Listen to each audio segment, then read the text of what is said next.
오늘은 여러분과 함께 우리가 꿈꾸는 교회라고 하는 제목으로 함께 말씀을 나누려고 합니다. 말씀을 통하여 성령님께서 각자에게 들려주시는 그 세미한 음성을 듣는 시간이 되기를 바랍니다. 제가 고등학교를 졸업하고 돈을 벌어서 가장 먼저 산 게 있었는데 그게 뭐냐면은 삐삐였습니다. 파라소닉 삐삐. 그게 이제 그 당시에 굉장히 좋은 기종이어서 그 삐삐를 샀을 때 얼마나 기분이 좋았던지 지금도 그 느낌이 있는데요. 여러분 삐삐 다 사용해 보셨나요? 삐삐 세대만은 뭐 요즘 친구들 빼놓고는 대부분 삐삐 세대였는데 삐삐 사용해 보셨나요? 안 해보셨죠. 네. 휴대폰이 나오기 전에 삐삐로 이렇게 의사소통을 좀 했었습니다. 삐삐의 번호가 찍히면은요 공중전화를 찾아서 전화를 하는 겁니다. 아니면 전화기를 들고 번호가 찍혀 있는 그 번호로 연락을 하는 거죠. 삐삐는 서로 통화는 할 수 없었지만은 숫자로 메시지를 전할 수 있었습니다. 여러분 친구와 약속을 했는데 늦게 오면은요 뭐라고 찍냐면요 8255. 뭐랄까요? 무슨 의미일까요? 빨리 와라는 의미가 있죠. 내가 모르는 번호가 찍혀 있어요. 근데 누가 이 전화 삐삐를 쳤지? 라고 했는데 그 뒤에 7942 이렇게 찍혀 있으면은 내 친구가 이렇게 삐삐를 쳤다는 거구나. 그래서 전화를 하겠죠. 여러분 0024가 무슨 의미인지 아십니까? 0024 삐삐를 옛날에 모범생만 있어서 모를 수 있는데 00 땡땡이 치자 0024 땡땡이 치자 이런 그 메시지로 보냈습니다. 그러면은 여러분 100024 뭘까요? 100024 많이 사랑해. 일부 예배 때 들어서 많이 사랑해 많이 사랑해라는 의미가 있습니다. 여러분 그럼 982가 뭔지 아십니까? 982 굿바이 맞아요. 굿바이 굿바이 이렇게 메시지 보냈습니다. 삐삐가 나온 뒤에는 뭐가 나왔냐면요 시티폰이 나왔습니다. 시티폰 혹시 기억하나요? 시티폰의 수명은 4년밖에 없었습니다. 시티폰은요 주로 이제 발신 전용 폰이었는데요 아무 데서나 할 수 없습니다. 기지국 10m 안에서만 기지국 10m 안에서만 전화를 할 수 있었습니다. 근데 시티폰 다음에 곧바로 이제 휴대폰이 나오게 됐죠. 근데 처음 나온 휴대폰 기억하십니까?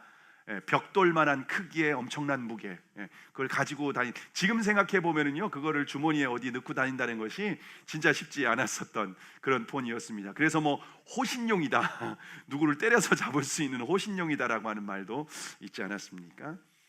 자 그런데 스티브 잡스가 스마트폰을 개발하면서 세상이 혁명적으로 바뀌게 되었죠. 지금은 다 스마트폰을 쓰고 있는데 스마트폰 안에는 뭐 모든 것이 다 내장되어 있습니다. 뭐 컴퓨터, 뭐 내비게이션, 뭐 다이어리, 뭐 카메라, 뭐 요즘 그 스마트폰으로는요 영화까지 찍습니다. 그 정도로 많이 이렇게 발전을 했다는 것을 알 수가 있습니다. 여러분 이 세상의 모든 것은 시간이 지날수록 이처럼 계속해서 발전해 나아가는 것을 볼 수가 있습니다. 옛날에 뭐 삐삐 요즘 카페에서 무슨 뭐 진동벨로 사용한다고 하더라고요. 진동벨로 사용한다고 하는데 여러분 옛날처럼 그렇게 의사소통한다고 하면은요 뭐 이렇게 지금은 뭐 그렇게 사용한다는 게 말도 안 될 거예요. 이처럼 세상은 이렇게 발전하게 되어 있습니다. 그런데 교회는 다릅니다. 세상의 과학 문명이 아무리 발전할지라도 지상에 존재하는 교회 중에서 가장 이상적인 교회는 바로 초대교회인 줄 믿으시기를 바랍니다. 자, 여러분 새해에는요 죽은 아멘이 부활을 하기를 바랍니다. 그래서 여러분이 아멘으로 잘 반응을 해 주셔야지 제가 졸지 않고 잘 듣고 있구나. 눈을 뜨고 있어도 딴 생각을 할 수 있거든요. 그래서 아멘으로 반응을 해 주셔야 딴 생각 안 하는구나 라고 이렇게 알 수가 있습니다. 자, 그러면 초대교회는 어떤 교회였을까요? 오늘 본문 42절을 다시 한번 읽겠습니다. 시작. 그들이 사도의 가르침을 받아 서로 교제하고 떡을 떼며 오로지 기도하기를 힘쓰니라. 여러분, 초대교회는 어떤 교회였는가? 첫째로 사도의 가르침을 받는 교회였습니다. 여러분, 초대교회 성도들은 다 유대인들이었어요. 근데 유대인들은요, 전 세계에서 성경을 가장 능통하게 아는 민족이라고 말할 수가 있습니다. 사도행전 6장 7절에 보시면 하나님의 말씀이 점점 왕성하여 예루살렘에 있는 제자의 수가 더 심히 많아지고 허다한 제사장의 무리도 이 도에 복종하니라. 초대교회 안에는 유대인들뿐만 아니라 제사장의 무리도 있었다는 겁니다. 제사장들은 하나님의 말씀, 율법을 전문적으로 훈련받은 사람들입니다. 요즘으로 말하면은 신학교를 나오고 신학 박사까지 공부한 사람이라고 말할 수가 있습니다. 초대교회 이 성도들의 수준이 굉장히 높았습니다. 제가 대전에서 사역했었던 그 교회에 신학교 총장님 2분이나 계셨습니다. 신학교 총장님 2분이나 계시면은요, 목회자가 설교하는 게 얼마나 부담스럽겠습니까? 여러분, 초대교회가 그런 교회였습니다. 교회 안에 수준이 있는 제사장의 무리, 그리고 율법을 전문적으로 공부한 사도 바울과 같은 전문적인 훈련과 교육을 받은 사람들이 있었다는 겁니다. 뿐만 아니라 그들의 열심은요, 어마어마한 열심이 있었습니다. 율법을 지키기 위해서 타국에서 생업도 다 포기하고 예루살렘에 와서 절기를 지키는 사람들입니다. 그런 열심과 전문성을 갖춘 사람들이 초대교회 성도들이었다는 겁니다. 반면에 이 사도들, 예수님의 제자들은 어떤 사람이었습니까? 그들은 대부분 시골 갈릴리 출신이었어요. 그리고 그들의 직업은 대부분 물고기를 잡는 어부들이었습니다. 여러분, 바리새인 서기관들, 이 대제사장들과 제사장들과 함께 비교해 보면은요, 굉장히 부족한 사람들이었다는 겁니다. 그런데 초대교회 성도들은 예수님께서 세우신 그 사도의 직분을 존중하고 그들의 가르침을 따랐다는 겁니다. 이것이 초대교회가 우리에게 보여주는 모습, 이미지라는 겁니다. 여러분, 교회는 예수님을 주님으로 믿는 사람들의 모임입니다. 근데 그 모임의 주인은 예수님이시죠. 근데 예수님께서 주님의 몸된 교회를 위해서 직분을 주셨습니다. 그래서 교회 안에는 다양한 직분들이 있습니다. 집사님, 권사님, 장로님, 전도사님, 목사님, 다양한 직분들이 있죠. 여러분, 그런데 하나님께서는 그 직분자를 세울 때에 하나님께서 하나님의 기준에 맞는 사람들을 세우시겠죠. 그러나 직분자라고 해서 여러분 다 흠이 없는 것은 아닙니다. 여러분, 오히려 부족한 모습이 있을 수도 있다는 겁니다. 여러분, 목회자가 여러분보다 다 인격이 훌륭하거나 여러분보다 더 많은 지식을 꼭 갖춘 것은 아닙니다. 때로는 저보다 더 훌륭한 인격을 가지신 분들도 있고요, 더 많은 지식과 경험을 갖추신 분들이 교회 안에 많이 있습니다. 근데 하나님께서 공동체 안에 영적인 권위와 질서를 위해서 하나님께서는 이처럼 직분자를 세우시고 목회자를 세우셔서 교회를 섬기도록 하셨다는 겁니다. 그래서 초대교회와 같이 우리가 하나님께서 세우신 직분을 존중하고 함께 그 일을 그들의 가르침을 따라갈 때에 교회가 초대교회와 같이 아름답게 세워져 가게 되는 줄을 믿으시기를 바랍니다. 자, 그러면 사도들이 가르친 내용은 무엇일까요? 사도들이 주님께서 세우신 그 사도들이 가르친 내용은 무엇일까요? 오늘 본문에 보시면요, 사도라고 하는 이 말은 복수로 되어 있습니다. 그리고 가르침이라고 하는 단어는 단수로 되어 있습니다.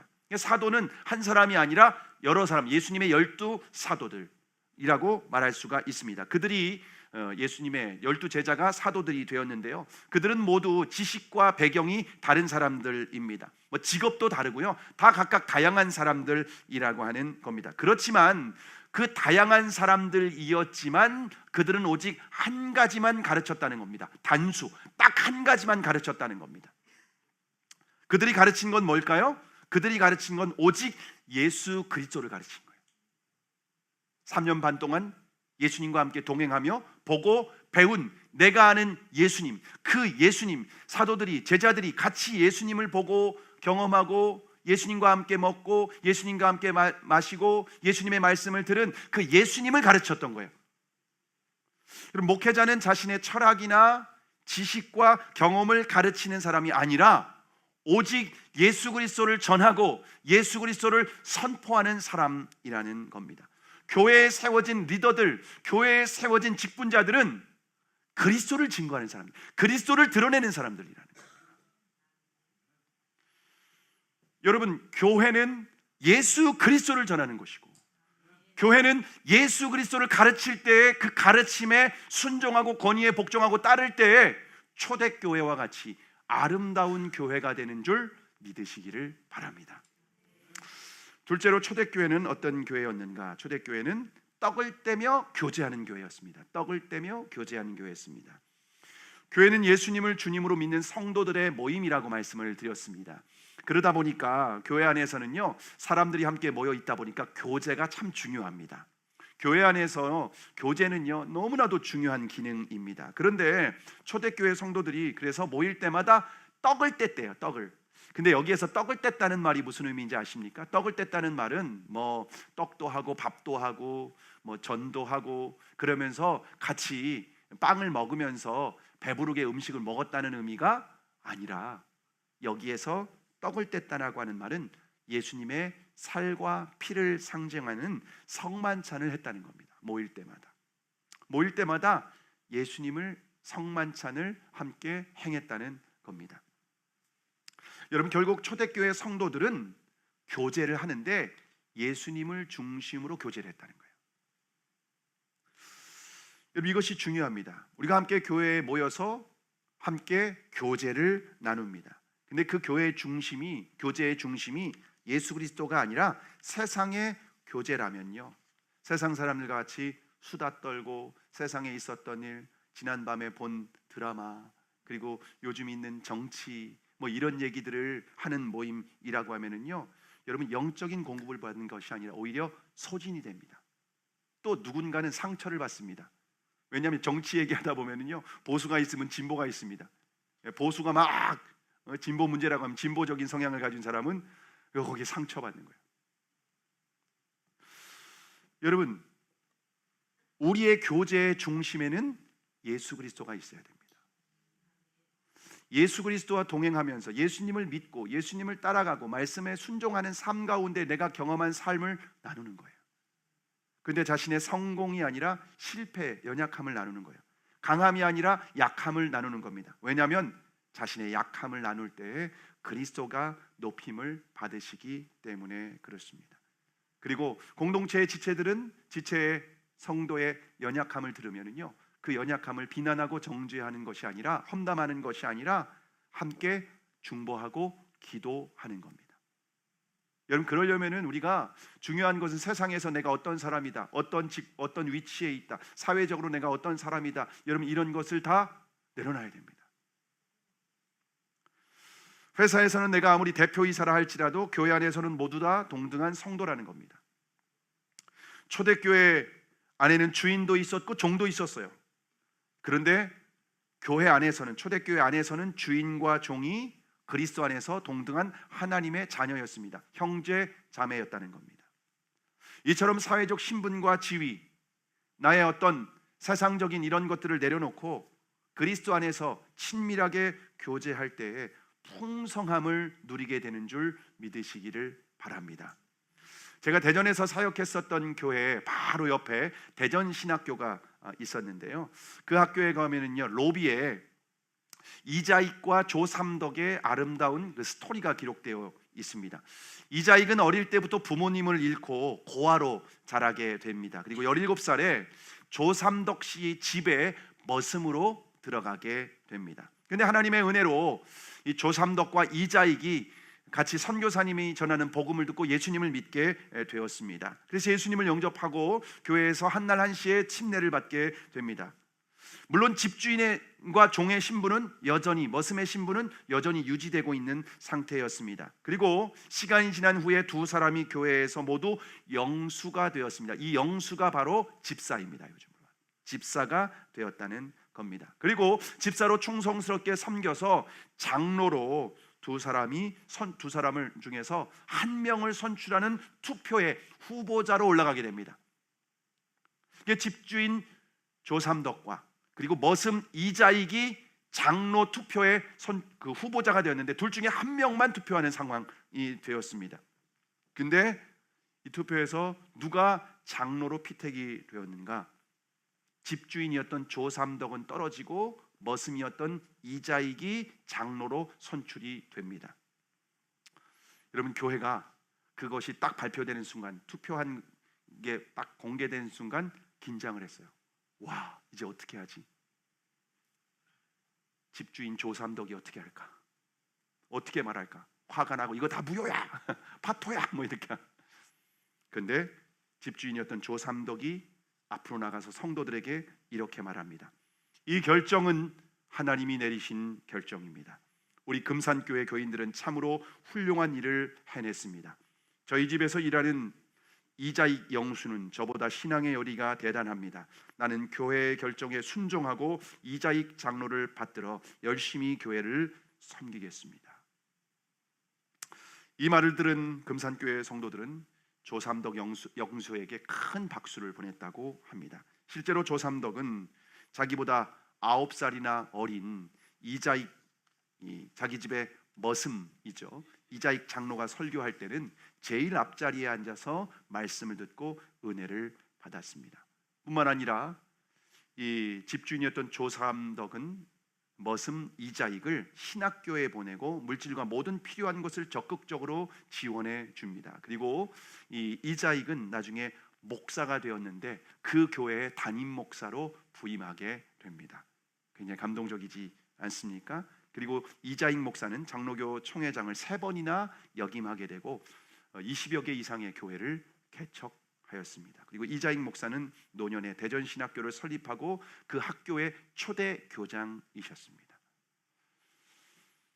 여러분, 초대교회 안에 그런 일들이 있었는데 그 한국교회 안에도 이렇게 아름다운, 겸손하게 서로 섬기고 서로를 축복하고 격려하고 존중하는, 그럴 때에 아름다운 교회 모델이 우리 한국교회도 있습니다. 우리 더 살리는 교회가 이런 교회가 되기를 바랍니다. 세 번째로 초대교회는 기도에 힘쓰는 교회였습니다. 여러분, 마가의 다락방에서 120명의 성도들이 예수님의 약속을 붙들고 기도할 때 성령의 능력을 받게 됩니다. 성령으로 충만하게 됩니다. 그럴 때에 제자들이 나가서 오순절에 말씀을 전했는데 수많은 사람들이 회개하고 예수님께 돌아오게 되죠. 그런데 성령 충만을 경험한 성도들은 그때 한 번만 기도한 것이 아니라 그때부터 모일 때마다 기도를 하는 거예요. 모일 때마다 기도를 하는 거예요. 여기에서 기도에 힘을 썼다, 오늘 본문에 말하고 있는데 힘썼다라고 하는 말은 기도에 헌신했다, 이런 말입니다. 그런데 대부분의 성도들이 성령 충만한 은혜를 경험하고 단회적으로 끝납니다. 며칠 못 가서 그것을 싹 잃어버립니다. 왜냐하면 성령 충만을 경험한 후에 계속해서 기도하지 않기 때문에 그렇습니다. 근데 초대교회는 어떻게 했다고요? 모일 때마다 기도했다는 겁니다. 그래서 초대교회는 성령 충만한 교회였습니다. 여러분, 기도는 우리가 하나님과 영적으로 연결되는 시간입니다. 마치 어머니의 태중에 있는 아기가 탯줄을 통하여서 어머니로부터 모든 것들을 공급받는 것처럼 영양분을 다 공급받지 않습니까? 마치 기도가 그런 거예요. 우리는 기도로 하나님 아버지와 영적으로 연결되어서 영적인 모든 풍성한 은혜를 공급을 받는 겁니다. 생명과 모든 은혜와 능력과 지혜와 이 땅을 살아갈 때 필요한 모든 것을 기도를 통해서 우리가 공급을 받는 겁니다. 여러분, 그래서 우리가 작년에 우리가 예수님과 동행하기 위해서 동행 통장을 만들었습니다. 동행 통장 다 가지고 계신가요? 작년 한 해 동안 동행 통장에 1분 기도하면 10,000원 적립, 10분 기도하면 10만 원 적립, 1시간 기도하면 60만 원 적립. 그렇게 해서 우리가 말씀 기도 예배를 여기에 적립하자라고 했습니다. 이게 적립을 다 하신 분 계시나요 혹시? 예, 우리 정현영 장로님 예, 다 하셨습니다. 제가 2024년 한 해 동안 적립한 금액을 제가 이렇게 좀 확인해 보니까는요, 얼마인가 하면은요 3억 5,095만 원입니다. 예, 저는 3억 벌었습니다 작년에. 3억이 영적으로 적립이 되었습니다. 아이고 뭐 그게 실제로 뭐 가치 있나요? 현금화할 수 있나요? 그렇게 묻는 분들이 있습니다. 네, 있습니다. 작년에 적립한 것을 올해 사용하는 겁니다. 기도로 사용하는 겁니다. 내 삶에서 사용하는 겁니다. 목회 현장 가운데 사용하는 겁니다. 여러분을 위해서도 쓰는 겁니다. 네. 여러분 우습게 여기지 마십시오. 기도를 우습게 여기지 마십시오.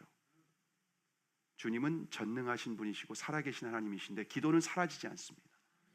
우리의 기도는 하나님께서 다 들으시고 계십니다. 요한계시록 8장에 보시면은요, 우리의 기도가 금향로에 담겨지게 됩니다. 그리고 하늘로 올라가게 됩니다. 우리는 기도하면은 왜 곧바로 응답이 없냐라고 하면서 낙심하고 기도를 하지 않아요. 근데 원래 기도는요, 쿠팡처럼 새벽 배송으로 내일 새벽에 곧바로 응답되는 게 아니에요. 성경에서 기도는 금향로의 대접에 담겨요. 그리고 하늘로 천사가 가지고 올라갑니다. 그리고 하늘에서 불을 담아서 이 땅에 쏟아줍니다. 이 땅에 쏟을 때에 이 땅에 우레와 음성과 번개와 지진이 납니다. 하나님의 하늘의 응답의 역사가 그때 일어난다는 겁니다. 그래서 여러분 기도 응답은요 쿠팡처럼 새벽 배송으로 오는 게 아니라 알리처럼 해외 배송으로 좀 오래 기다리고 있다가 잊어버리고 있는데 어느 날 도착해 있습니다. 현관에. 여러분 기도를 쉬지 않기를 바랍니다. 깨어서 기도하기를 바랍니다. 하나님은 기도를 다 듣고 계십니다. 하나님은 하나님의 때에 응답하십니다. 하나님은 기도하는 사람을 반드시 책임지시고 기도하는 사람을 하나님께서 사용하시는 줄을 믿으시기를 바랍니다. 여러분 그런데 우리가 예수님과 동행하는 교회 동행한다를 강조하는데 아무리 예수님과 동행하는 제자들이라고 할지라도 제자들은 항상 동행했잖아요. 24시간 항상 먹고 마시고 동행하고 기적도 보고 예수님이 만든 오병이어로 떡과 물고기도 먹고 수많은 병든 자들을 치유하는 것도 보고 귀신이 떠나는 것도 보고 그런데 기도해야 될 때 기도하지 않았습니다. 그때 어떻게 했죠? 결국 예수님을 부인하고 도망가게 되죠. 기도하지 않으면 성령 충만하지 않을 뿐만 아니라 마귀의 종로로 탈 수 있다는 겁니다. 기도해야 됩니다. 그런데 여기서 기도했다는 말은 개인 기도가 아니라 합심 기도입니다. 물론 우리가 기도할 때 시간과 장소를 정해서 골방 기도를 해야죠. 개인 기도를 해야죠. 그러나 교회에 함께 모여서 합심으로 기도하는 게 중요하다는 겁니다. 여러분 불이 숯 하나가 있으면 불이 힘이 있을까요? 곧 꺼집니다. 그런데 그 숯이 함께 모여 있으면요 불이 꺼지지 않고 계속 탑니다. 얼음도 그렇더라고요. 얼마 전에 습설로 인해서 주변에 오늘도 눈이 많이 내렸는데 이게 눈이 흩어져 있으면 금방 녹아요. 뭉쳐 있으니까 안 녹아요. 지금 우리 마당에 뭉쳐 있는 눈은요 딱딱한 얼음이 되어버렸어요. 여러분 우리가 같이 성령 받은 사람들이 함께 모여서 기도할 때 합심으로 기도할 때 성령의 강력한 임재를 경험하게 되는 줄 믿으시기를 바랍니다. 지난 금요심야 1월 첫째 주 금요심야 때 평소에 안 나오시던 분들이 함께 나와서 기도하는데요 더 평소보다 훨씬 더 뜨겁습니다. 금식 마지막 날이라 마지막 날은 아니었죠. 둘째 날이었죠. 그래서 더 뜨겁게 기도했는데 여러분 모여서 기도하시기 바랍니다. 합심으로 기도하시기 바랍니다. 강력한 임재와 능력을 경험하는 한 해가 될 줄 믿으시기를 바랍니다. 여러분 개인 기도하고 합심 기도에 차이가 있습니다. 개인 기도는요 우리가 욕심으로 구할 수 있어요. 욕심으로 자기 정욕으로. 근데 정욕으로 구하는 건 하나님 응답하시지 않는다고 말씀하셔요. 근데 합심 기도는요 사적인 자기 욕심을 구하지 않고 합심으로 기도하다 보니까 하나님의 나라를 위해서 그리고 우리가 다른 연약한 지체를 위해서 기도할 수 있는 거죠. 그러면요, 그의 나라와 그의 일을 위해서 합심으로 기도할 때 주님께서는 모든 것을 구하지 아니한 것까지라도 응답해 주시는 줄 믿으시기를 바랍니다. 여러분, 초대교회는 이처럼 여러분 강력한 능력이 있었습니다.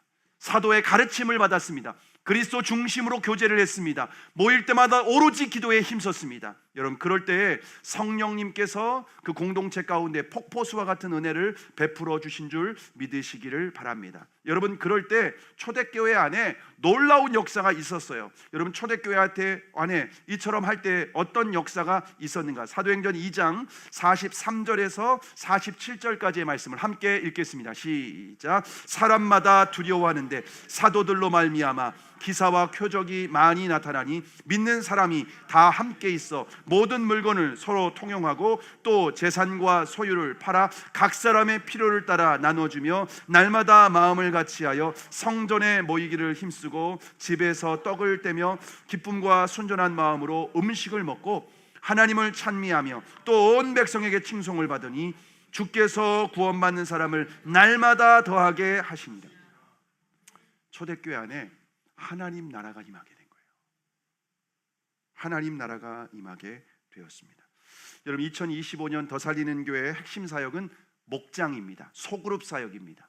소그룹 사역입니다. 그런데 여러분, 목장은 작은 교회입니다. 작은 교회입니다.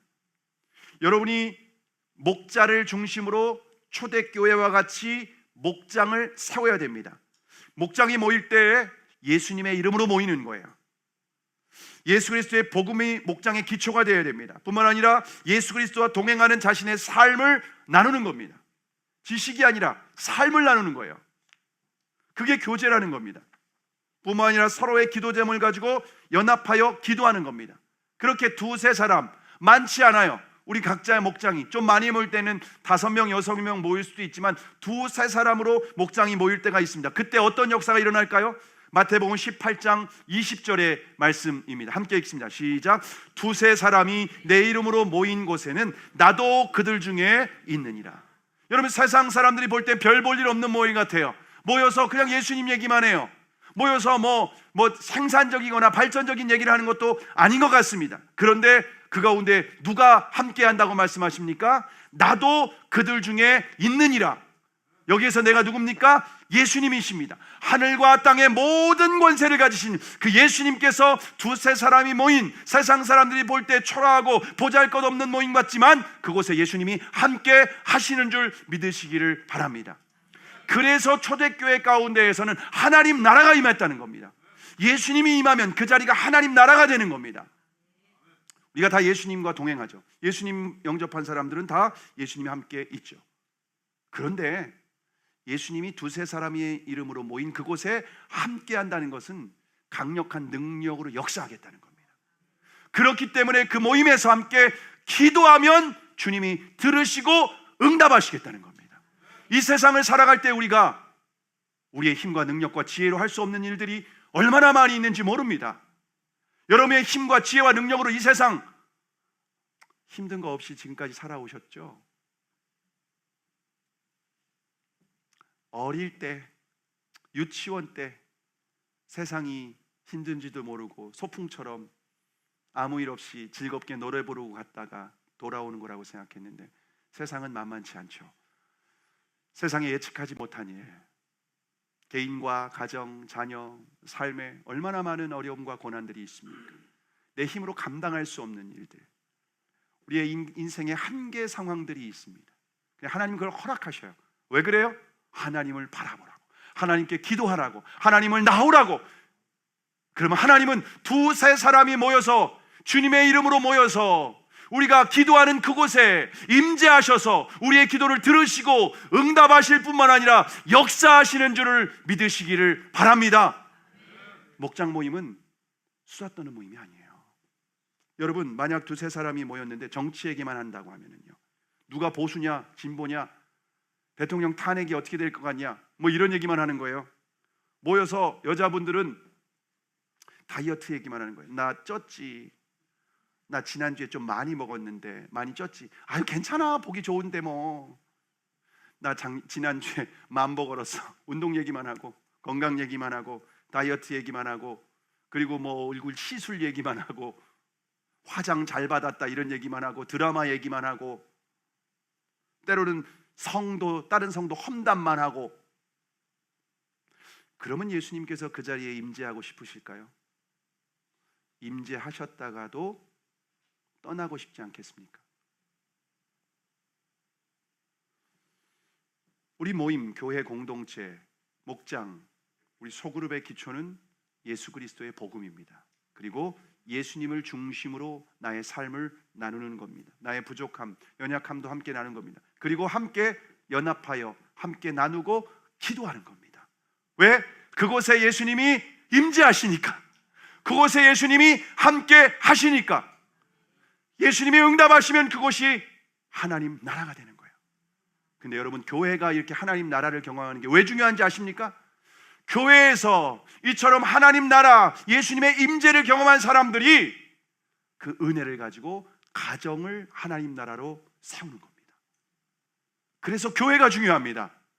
그런 교회가 온전히 세워지면 그 교회에 속한 성도들이 하나님 나라를 경험하고 하나님의 은혜를 경험하고 하나님의 능력을 경험하고 가정과 직장에서 그 하나님 나라를 세우는 사명을 감당하게 되는 줄 믿으시기를 바랍니다. 2025년 우리가 그런 교회를 세우자는 겁니다. 그 교회가 세워지면 하나님은 여러분의 삶과 가정, 그리고 여러분의 손대는 범사에 하나님의 손길이 함께하고 하나님의 임재가 함께하시고 여러분의 인생을 책임지시는 줄 믿으시기를 바랍니다. 말씀을 마치려고 합니다. 어떤 대장장이가 여행을 가게 됐어요.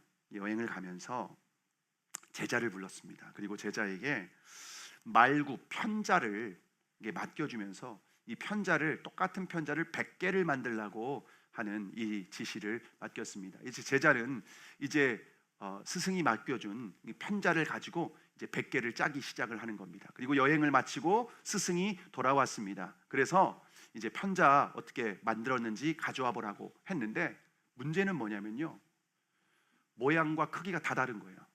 모양과 크기가 다 다른 거예요. 그래서 내가 준 대로 만들었냐니까 똑같이 만들었다는 거예요. 근데 왜 이렇게 크기가 다르냐? 그래서 어떻게 만들었는지 한번 보여줘라 하니까는 스승이 준 편자를 가지고 이제 하나 1번을 만든 거예요. 1번을 만들었는데 그 2번을 만들 때는 1번을 기준으로 해서 2번을 만든 거예요. 3번은 2번을 기준으로 해서 3번을 만들고 3번을 기준으로 4번을 만들고 100개가 사이즈가 다 다른 거예요. 하나밖에 쓸모가 없는 거예요. 나머지 다 버리는 거예요. 헛수고인 거죠. 헛수고. 여러분, 주님께서 이 땅에 세우신 교회는 초대교회입니다. 아무리 스마트폰 AI 시대라 할지라도 우리가 돌아가야 될 교회, 우리가 본받아야 될 교회는 초대교회인 줄 믿으시기를 바랍니다. 여러분, 초대교회, 여러분 우리가 그 교회 세워보자는 거예요. 성경에, 사도행전에 나온 이 땅에서 가장 능력이 있는 교회, 가장 영향력이 있는 교회, 하나님이 기뻐하셨던 교회, 하나님이 임재하시고 하나님 나라를 경험했던 그 교회, 성도들이 다 은혜 받으니까 함께 물건을 무료 당근 나눔하고 각 사람의 필요를 따라 나눠주고 연약한 지체를 섬기고 날마다 성전과 집에서 모이고 주일만 모인 게 아니라 너무 좋으니까 함께 기쁨과 순전한 마음으로 모여서 하나님을 찬양하고 백성들에게 칭찬을 받고 구원받는 사람들이 날마다 더해져가는 그 초대교회, 하나님이 기뻐하시는 그 교회, 그 교회만 주님이 다시 오셨을 때 인정받는 교회인 줄 믿으시기를 바랍니다. 저와 여러분이 이제 2025년에 그런 교회, 그런 목장 우리가 세우는 일에 함께 집중하기를 바랍니다. 저는 이제 내일부터 3개월간 안식월이 시작이 됩니다. 여러분, 교회는 이제 우리 공동체가 세우는 거예요. 목자분들이 함께 세우는 거예요. 위원장들이, 직분받은 분들이 오늘 이 가르침을 따라서 우리가 하는 게, 우리는 가르침만 따르면 돼요. 예수님이 말씀하신 복음의 가르침, 그리고 그리스도 중심의 교제, 그리고 기도만 하면 돼요. 그럼 이루시는 건 누가 하신다? 주님이 하셔요. 임재하셔서 하나님 나라를 경험하게 하십니다. 새가 없어도 돼요. 주님이 임재하시면 되는 거예요. 그럼 2025년 그렇게 새로 나아가는 더 살리는 교회가 되기를 주님의 이름으로 축복합니다. 그래서 교회를 통해 여러분이 풍성한 은혜와 하나님의 임재와 하나님의 나라와 모든 하나님의 축복과 응답을 경험하고 여러분의 가정, 삶에서 그 은혜를 나누어 주는 축복의 통로가 되기를 주님의 이름으로 축복합니다.